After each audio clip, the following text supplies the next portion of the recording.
Performance was good personally for me. When I went in, I wanted to try and have above 80% completion percentage, no turnovers, and get the ball in the end zone as many times as possible. And that 1 3 and out was kind of tough. You never want a 3 and out on anything, but scoring 6 out of 7 drives was, I think, pretty successful for the entire offense.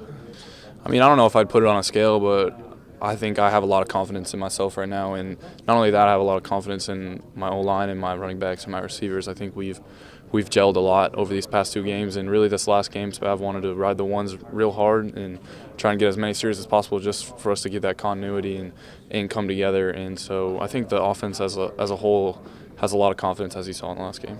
Me and Kyler are friends. There's no animosity towards each other or anything. It's much like me and Kenny were last year.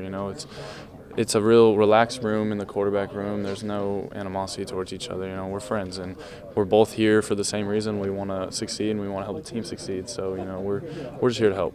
It's been good. He's really clear with what he wants us doing and who's going to be in the game and who's not in the game and stuff like that. But it's really clear what he wants, and we just go out there and just try and do to our best ability what he wants.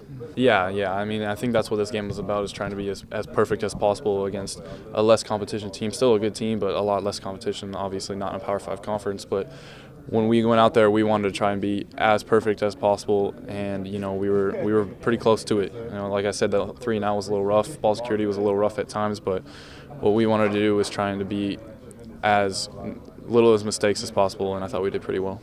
Yeah, it was a little rough in fall camp because he did have that time where he was injured. That first week of fall camp, he was killing it in the first scrimmage. He took over the first scrimmage, and it was tough when he had that injury all through fall camp. But as you see, he's coming back. We're working a lot with him after practice, me and Coach Spav and Coach Moorhead, and just getting him back into the groove and trying to get me and him as much chemistry as possible, so I know where he's going to be on the field, and he knows where I want him to be at. But he's coming along really fast, and Speedy is one of the most amazing playmakers in the SEC, if not in the country. So once we get him on track and once we get him just really honed in on what we want, he's going to be another great asset to the offense. I can't say I have a favorite. No, they get mad at me. But, you saw last game, Josh caught a touchdown, JD even got a touchdown.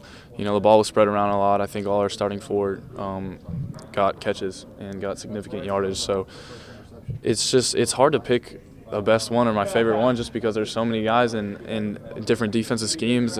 Any guy could take over a game, and so it just depends on what week it is. I think that's a goal in any game. It doesn't matter who you're playing, but I totally agree with you. It's just going to be the same mindset as we had coming into Ball State. Just try and be as efficient as possible on the offense and try and put the ball in the end zone as many times as possible. It's never about stats. It's never about personal stats. It's more about, for me, it's how many times when I'm on the field with the offense can we get the ball in the end zone. And so I think that's probably going to be the most important thing, and ball security too.